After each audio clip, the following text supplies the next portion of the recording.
myself. Oh no, give me that cell. Oh, I gotta go like Cobain. 8 years to the grave, gone insane. My blood got propane. How you gon' go and throw my name with shame? Already cross-faded, making it to the disco. I hate it, and you know how this goes. You framed it, picture painted in my room. This that real life shit, none of Zoom, got the scene in it. Make sure you're subscribed to JerCrispy. Alright. Everybody come flood in. What's up, y'all? It shows the most Desmond. JerCrispy, welcome back on that video. The most hated versus the most loved Spider-Man villains. Oh god. I really don't hate none of the villains. That's just me. I'm just gonna keep it a buck with you. They got some good tragic stories, so why are they villains? And I understand why. For every Spider-Man villain fans love, there's one they absolutely hate, starting with Topher Grace's version of Venom. When you hear the name Venom, you think of one of Spider-Man's most iconic villains, a terrifying, monstrous figure dripping in black symbiote goo, representing Peter Parker's darkest side. Venom in the comics is brutal, menacing, and larger than life. So when fans found out he'd finally hit the big screen in Spider-Man 3, expectations were sky high. Eddie is supposed to be this bulky, intimidating presence, a foil to Peter Parker in both personality and physique. Instead, what we got was, well, Eric Foreman in a leather jacket. From the start, audiences couldn't buy him as the terrifying Venom they've been waiting decades to see. I like being bad. It makes me happy. The problems didn't stop with the casting. Raimi himself has admitted he never wanted Venom in the movie. Wait, so hold on, they hated that Venom? I fuck with it. I low-key fuck with it. The niggas who probably didn't fuck with it, them niggas probably into the comic too deep. Ain't no way y'all was gonna get a buff ass Venom. Unless you was gonna, Spider-Man was gonna fuck with a buff ass guy. And I mean, no dude was like buff when he was playing Venom. He wasn't playing Venom and shit like that, my nigga. Like, just keep it up, nice, good, cool buck with you, my nigga. That nigga was not fucking buff. That nigga was like big. He was just big bones. Like, that's it. Like, I feel like I fuck with this Venom right here. And like, the cast did not want that nigga Venom in Spider-Man 3 is kind of crazy. Cause who the hell would fit that part then in Spider-Man 3? Make sense now. Movie. Sony forced the character in to appeal to fans. As a result, Venom's arc felt rushed and awkward. His transformation happens late in the film, his motivations are paper thin, and worst of all, he spends more time with his mask off than on. Hey, Parker. Ooh, my spider sense is tingling. Oh! If you know what I'm talking about. The backlash was so bad it scared studios off Venom for over a decade. It wasn't until Tom Hardy's Venom films that the character finally got a second chance, and that's the tragedy of Topher Grace's Venom, a villain who should have been terrifying but ended up as a punchline. But if Venom showed us how bad a Spider-Man villain can be when they're mishandled, then Willem Dafoe's Green Goblin showed us the exact opposite, how one performance can become so legendary it defines the franchise for decades. Back in 2002, when Sam Raimi's Spider-Man first hit theaters, Willem Dafoe's Norman Osborn set the standard for comic book villains. From the very first moment he appeared on screen, you could feel the intensity, the sly smile, the piercing eyes, the sense that he was always one step away from snapping. He wasn't just playing a character, he was becoming a nightmare. What made Dafoe's Goblin unforgettable was the split personality. One moment he was the ambitious scientist and proud father. He was like the Hollywood or some shit like that, and the mask was talking to him, he's talking about, put me on to your face. You nothing good without me. I'm like, what the fuck? This nigga, yeah, I said, oh, yeah, that nigga might hitting that crack. I don't know what kind of crack he got from that crackhead on the block, but hey, my nigga, you might need to stay off that dope. I'm gonna keep it a nice, good buck with you. You need to lay off that. Then I said, then we had to go deeper in this man. I said, this man might be low-key crazy. Besides, I said, you know, that was the joke with the crack shit, the cocaine crack, you know, all that type of stuff. I was just joking with that. That nigga mentally something wrong with this and that. What's out there? The next, he was cackling in the mirror, talking to himself, and unleashing chaos on New York City. The mirror scene alone cemented Dafoe as one of the greatest comic book actors of all time. He made you believe Norman was battling a demon inside his own head. I didn't know where else to go. Someone's living in my house. Oscorp doesn't exist. Nearly 20 years later, Dafoe returned in Spider-Man: No Way Home, and somehow he was even better. This time, without the restrictive mask, his facial expressions turned the Goblin into something far scarier. Every grin, every flicker of madness in his eyes made the audience lean forward in their seats, and his brutal fight with Tom Holland's Spider-Man reminded fans that Goblin isn't just a legacy villain. One. Too weak to send me home to die. No. I just want to kill you myself. Whoa. Attaboy. Willem Dafoe's Green Goblin proved that when a Spider-Man villain is done right, they can steal the entire movie. But unfortunately, not every villain gets that treatment. Because just a decade later, Sony gave us one of the most infamous missteps in Spider-Man history: Jamie Foxx's Electro in The Amazing Spider-Man 2. On paper, Electro should have been a home run. Jamie Foxx is an this was actually a slap-ass movie. I'm not gonna hold you, and they still fucked up by that nigga backsides. That nigga was a whole nerd. Nigga couldn't even celebrate his own birthday, boy. Imagine you can't even celebrate your own birthday, bro. Your own birthday, bro. Your boss said, we need you to stay overtime while everybody else leave to go out. Man, ain't no way.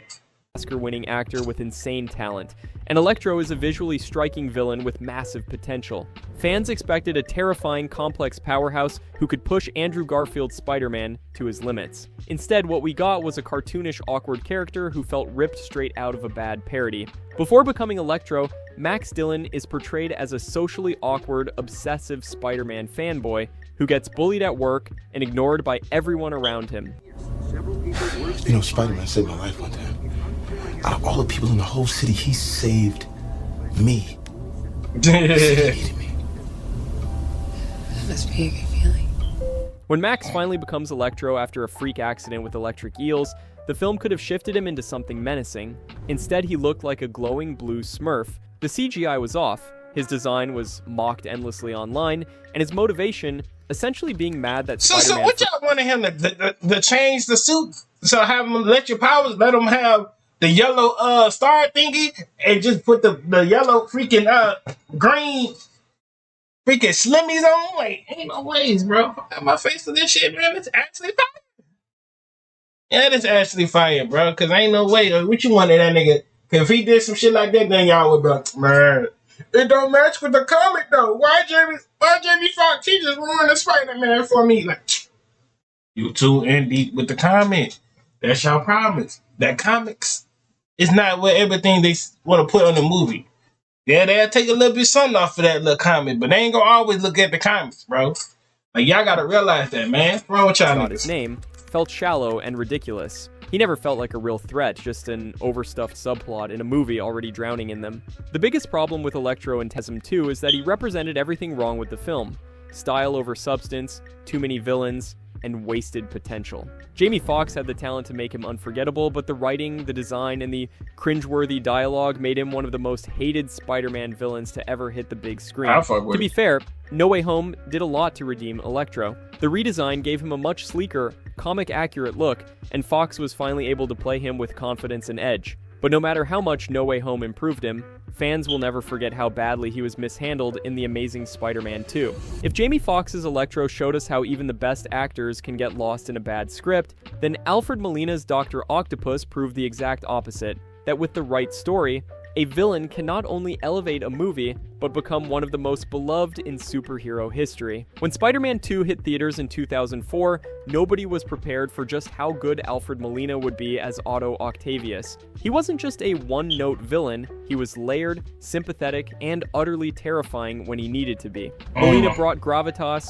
charisma, and humanity to a character that could have easily been just a guy with robot arms. Instead, he became a tragic figure, a mentor-turned-monster that audiences couldn't look away from. What made Doc Ock work was the fact that he wasn't evil for the sake of it. He was a brilliant scientist who lost everything: his wife, his sanity, his dream, when his experiment went wrong. The mechanical arms fused to his spine didn't just give him power, they corrupted his mind. At his core, Otto was still human, still chasing a dream, which made him relatable even in his darkest moments. My dream is dead. And these monstrous things should be at the bottom of the river. But make no mistake, Damn. Doc Ock was terrifying. From the hospital scene where his arms brutally massacre a team of surgeons, to the iconic train fight that remains one of the greatest Imagine superhero. working at a hospital with Doc Ock and you get to see that nigga on, and then she gonna sit there and train. First of all, my baby, I wouldn't even been sitting here looking at it, be like, ah! I would know, like, wait, ah! Like, no, my nigga, I would have been busting that full flat, never look back, and I would have had me a I would have do something at the thing. I would have hit a thing, do something at the thing, but that nigga arms ain't that arm. Shit, that nigga arms ain't that long, bro. So I was getting out that hospital, and I was one of the ones who go tell the story. You Action know what I'm sequences saying? of all time, he brought raw power and intensity to the screen. Spider-Man wasn't just fighting a villain, he was fighting a man who could go toe-to-toe with him in every way. Yo, What sets Ock apart from almost every other comic book villain is his redemption arc. By the end of Spider-Man 2, he realizes the monster he's become and chooses to sacrifice himself to save the city. That moment cemented him not just as a great villain, but as a tragic hero, a man consumed by ambition who still found redemption in the end. And then, almost 20 years later, Molina stepped back into the role in No Way Home. Instantly, fans lit up. It felt like no time had passed. Seeing him interact with Tom Holland's Peter, with his menace intact but his humanity even stronger, was pure nostalgia and storytelling at its best. The fact that he got closure, this time being cured and given a second chance, only solidified why fans love him so much. Damn. Until you stop trying to kill me, I'm in control, buddy, of this whole tentacle situation you got going on here, okay? Dr. Octopus showed us what happens when a villain is given depth, humanity, and respect. But just a decade later, Sony reminded us what happens when you go in the complete opposite direction. Who is that? By turning one of Spider-Man's classic rogues into a walking punchline. Yep, I'm talking about Paul Giamatti's Rhino in The Amazing Spider-Man 2. In the comics, Rhino is one of Spider-Man's Yo, hold on. They never finished that movie, so how do you get a villain off of that? They never finished it. I swear to God, I saw that on Spider-Man 2 at the end, bro. They never finished it. They hold my boy. That was Toby. Yeah, they hold my boy Toby. So how the we got Rhino? We didn't even get Rhino. iconic muscle villains, a hulking brute with incredible strength, nearly unstoppable once he charges into battle. He may not be the smartest, but his sheer presence has always made him a serious threat to Spidey. Naturally, fans were excited when they heard Rhino was finally coming to live action, but excitement quickly turned into disappointment. Instead of a terrifying powerhouse, Paul Giamatti's Rhino came off like a cartoon character come to life. His over-the-top Russian accent was exaggerated to the point of parody, his mannerisms were laughable, and his character design felt more like a Transformers reject than a Spider-Man villain. Any chance of menace was gone the second he opened his mouth. Hey, boy! Okay, why they just did the thing that he fought wearing the acid thing like the Ninja Turtles did? Like they was sipping on some mutagen and also whatever that shit was called, and he transferred to a Rhino or some shit like that. Huh? Is Alexia scared of you, little boy?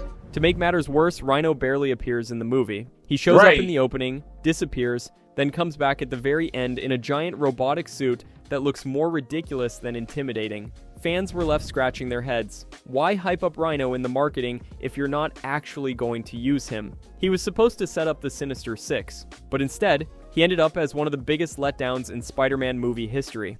Damn. I destroy you. You want me to come down there so you can kill me? Yes. I'll be right there.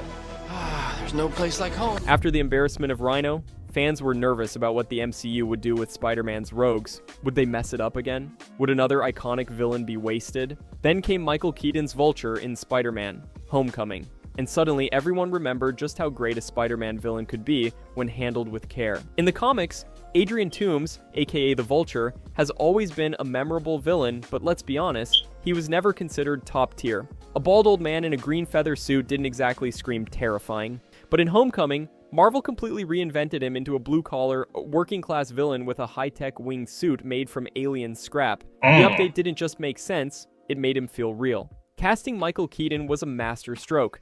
With his sharp delivery and intense stare, Keaton brought gravitas and menace to every scene. He wasn't playing a cartoonish villain or a CGI monster, he was a man pushed into crime because he felt cheated by the system. And audiences bought every second of it. Pete, those people up there, the rich and the powerful, they do whatever they want. Guys like us, like you and me, they don't care about us. Of course, the moment that made Vulture I unforgettable mean, hey, was the car he ain't scene. lying though. Peter nervously picks up Liz for homecoming, only to find out her dad is Adrian Toomes. Oh! That silence, that slow realization. Imagine messing with the daughter the whole time as the whole villain saying, "It's crazy." You know what? You straight her stuff in her room the whole time. That's our dad, bro. You fighting the dad the whole time. You just don't even know. And Keaton's chilling monologue while driving Peter to the dance. That's one of the best villain moments in the MCU, period. Suddenly, the fight between Spider-Man and Vulture wasn't just superhero versus criminal, it was personal. And don't you ever interfere with my business again. Because if you do, I'll kill you. Bob, I would have turned around and said, "Who the fuck you talking to? Nigga, do you know who I am? I'm Spider-Man. Talk about I will kill you, bitch. I would backslap that boy. I would have been like, bitch, what's wrong with you? Let me go to the dance, and I'm taking you, and I'm your daughter. Getting on these nice, good strokes. And Catch these strokes. Like, come on now. What made Vulture stand out is that you could actually At that time, Holland want to sit there like a bitch. I need to start cussing. Low key, YouTube gonna hate a nigga like me. They gonna cut down my check if I keep on cussing. But now on, we gonna say a little slight cuss word.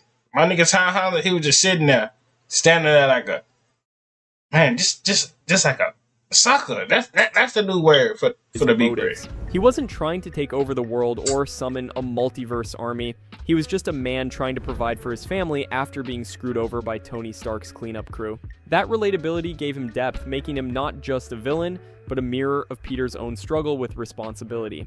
Toomes, but all salvage operations are now under our jurisdiction. Please turn over any and all exotic materials that you've collected, or you will be prosecuted. Michael Keaton's Vulture proved you could take a B-list villain and make him unforgettable. But then Sony reminded us that you could also take one of Spider-Man's most legendary villains and completely butcher him. That's exactly what happened with Dane DeHaan's Green Goblin in The Amazing Spider-Man 2. When Dane DeHaan was cast as Harry Osborn, fans were curious but cautiously optimistic. He'd already proven himself in Chronicle, where he played a troubled, power-hungry teen with frightening intensity. It seemed like a perfect setup for a modern Harry Osborn, a dark, brooding contrast to Andrew Garfield's Peter Parker, but the reality? A rushed, awkward mess. I cannot believe my eyes. Spider-Man. Instead of developing Harry and Peter's friendship naturally, the movie rushes through it. We barely get any sense of their bond before Harry is suddenly dying from a hereditary disease that forces him into desperation. Oh, that's Harry! Then, within what feels like minutes, he's injected with Oscorp's spider venom, mutates into a goblin-like creature, and is flying around on a glider. No buildup, no emotional weight, just chaos. And then there's the look. Gone was the sleek, iconic Green Goblin armor from Willem Dafoe's version. In its place, we got a weird, sickly mutation with spiky hair, pale skin, and a goblin grin that looked more like a Halloween mask than a legitimate supervillain. Fans roasted the design online, calling it cheap, rushed, and flat-out embarrassing. Damn! What you made me do. You were my y'all can do better than. Hey, y'all say y'all can do better than this? Y'all should have just shown us some pictures then. Y'all say he could do better.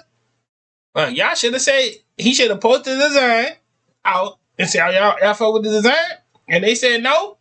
Then all right, y'all send some fan art, send some other stuff for Green Goblin then. How about y'all that? Like, how about y'all write the next Spider-Man? Oh wait, y'all can't do it. The biggest sin of all. Dane DeHaan's Goblin is the one who kills Gwen Stacy. The emotional climax of The Amazing Spider-Man 2, one of the most tragic Spider-Man moments ever, should have been unforgettable. Yeah, I ain't lying to you, and this Gwen was actually fine as a bitch. Like, I'm not gonna hold you. Just gonna nice good keep it a buck with you. If I was Toby, my nigga, I would have killed that nigga. Fuck trying to heal that nigga, but I would kill that boy. He would be you are dead, man. On TikTok be like, yeah.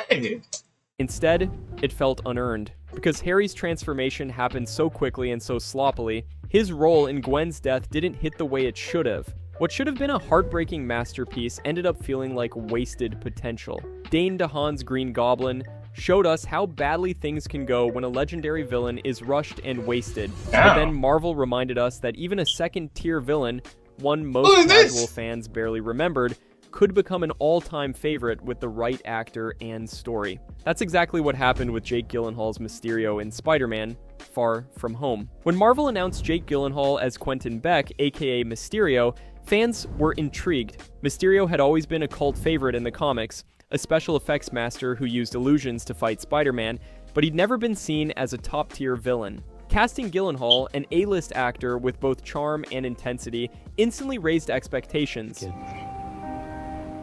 It's a hard path. You see things, you do things, you make choices. People look up to you. At first, Beck doesn't even seem like a villain. He arrives as a supposed hero from another universe, a soldier fighting elemental monsters across dimensions. Okay. He bonds with Peter, fills the father figure void left after Tony Stark's death, and earns Peter's trust. For the first half of the movie, he's not just likable, he's almost too good to be true. And that's what made the twist so perfect. Look, you're a soldier, a leader. You stopped the elementals, you saved my life, you saved the world. Okay?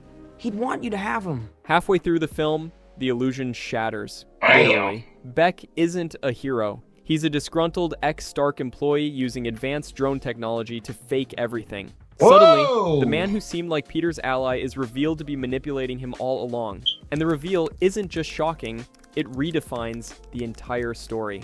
What made Mysterio unforgettable was the way Marvel embraced his comic book roots. The illusion sequences, especially the one where Peter gets trapped in a nightmare of mirrors, false realities, and horrifying imagery, are some of the most creative visuals in any Spider-Man movie. For the first time, Mysterio felt like a true psychological threat, not— Hey, if y'all want me to go ahead and watch the most hated versus most loved Spider-Man Mary Jane, man, y'all run this up, bro. Run this up. Do y'all agree with half of the things that he said on this one? All right, y'all. See y'all when I see y'all. We're on the road to 5.